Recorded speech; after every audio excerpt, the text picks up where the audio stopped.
Paying currently $1,900 China to Seattle.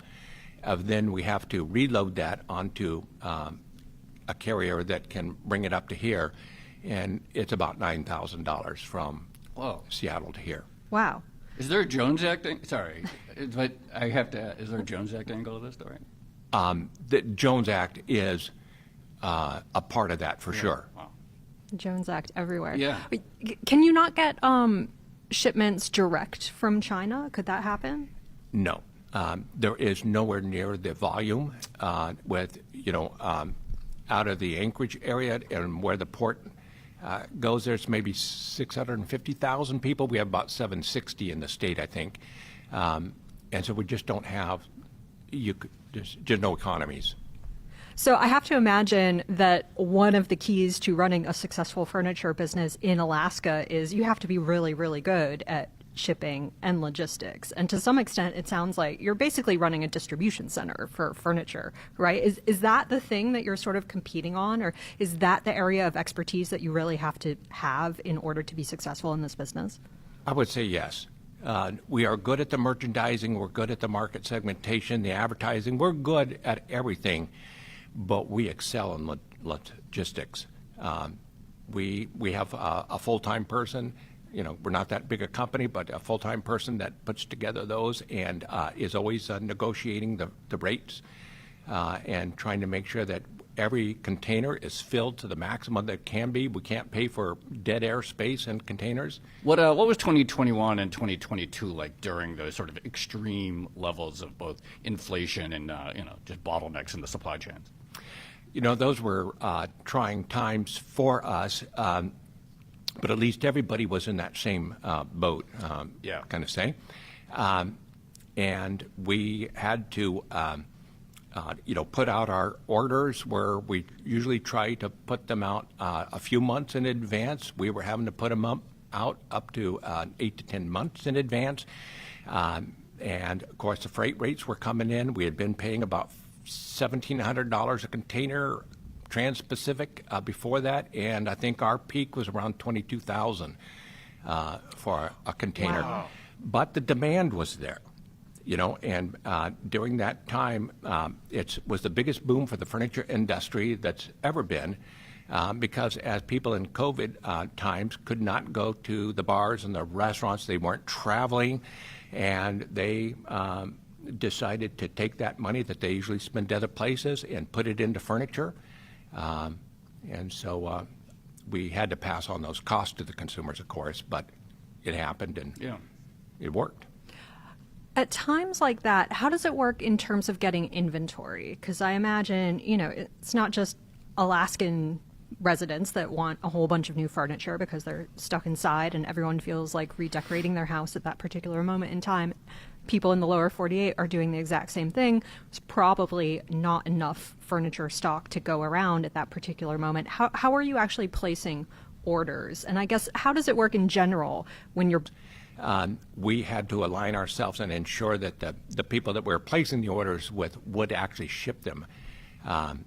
And we put a lot of focus into that. We did narrow down our selection to people that could bring it to, get it shipped to us finally, even though there was rolling delays on that at all times.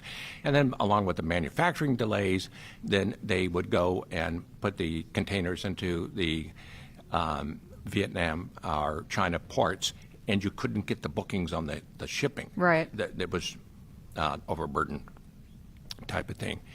But it's different now. It's back closer to how it has been in the past. And we go to the furniture markets. We go to 4 of them a year, and we select the items. And then when we bring something into our showrooms, we start the backup process and ordering in what we think demand is going to be. We do keep those items on our showrooms, and then we sell our back stock and we sell into incoming stock. So we're keeping a close hand on when the arrival dates are going to be so that our sales staff can say, this is out of stock right now. It's coming in 3 weeks, and we can even book a delivery date from that. Stay tuned for more of our interview with Dave Cavett, the founder and CEO of Furniture Enterprises of Alaska.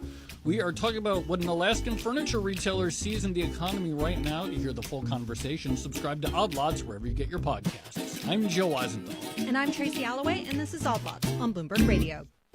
Are you worried about your taxes? Okay, so I'm talking to those of you out there that have not filed in a few years with the IRS or state. It's time to get worried, and here's why. The IRS is getting back from their own COVID lockdown, and they're hiring more enforcers, and they're going to come after people that owe taxes. So if you're a 1099 worker, and maybe you just plain forgot to file your taxes, you need to call the professionals right now at the Tax Helpline. They are experts at knowing the tax regulations, and their goal is to help you pay as little as possible. Call right now and get a 100% free tax evaluation. Remember, before the IRS knocks on your door, knock on our door. If you owe $10,000 or more in back taxes, make this free call right now. Call Texas 321 now at 800-808-9443.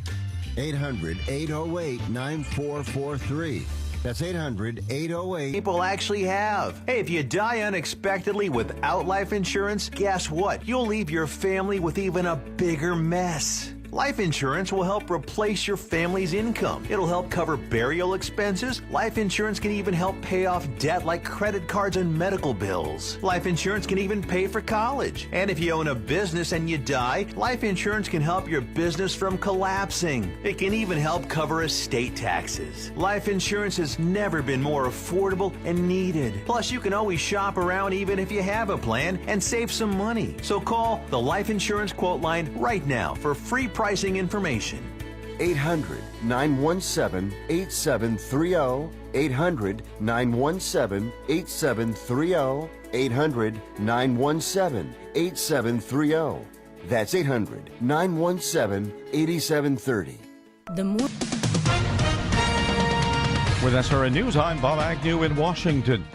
Missouri's Republican government is calling a special legislative session to redraw the state's U.S. House districts. The announcement Friday by Governor Mike Kehoe comes as President Donald Trump has been urging Republican-led states to reshape district lines to give the party a better shot at retaining control of Congress in next year's elections. It came hours after Texas Governor Greg Abbott signed into law a new U.S. House map that gives the GOP a chance at winning 5 additional seats. Democratic lawmakers in California have countered with the redistricting plan, giving Democrats a chance at winning 5 more seats there. The California plan still needs voter approval. Bernie Bennett reporting. Also at SRNews.com, AAA spokeswoman Aisha Diaz says there aren't as many people traveling for Labor Day weekend compared to the other major holidays this year. Labor Day weekend, it's the end of summer, and some people may just be ready to get into their fall routines and may not want to travel. Now, what a lot of people do over Labor Day weekend is take short road trips or maybe even staycation. Deputy White House Communications Director Alex Pfeiffer says the crime rate has become so bad in Washington, D.C., it's actually higher than in some notorious foreign cities like Bogota. In fact, in 2023, I think this is kind of an interesting stat, D.C. had roughly the same murder rate as Trinidad and Tobago. The State Department tells Americans to reconsider travel to Trinidad and Tobago because of crime. It's one of the nations that they're like, you shouldn't travel to. Well, our capital has roughly the same murder rate. Author and political commentator Gordon Chang says he disagrees with President Trump when it comes to supporting more Chinese students at American universities. After all, Chang says American schools are primarily to educate Americans. But also we know that China weaponizes its students. Some percentage, perhaps 13% in one study, commit acts of espionage against the United States. Chang interviewed by the Salem Radio Network, and this is SRN News. Can Europe take charge of its tech future? The global tech race is intensifying, and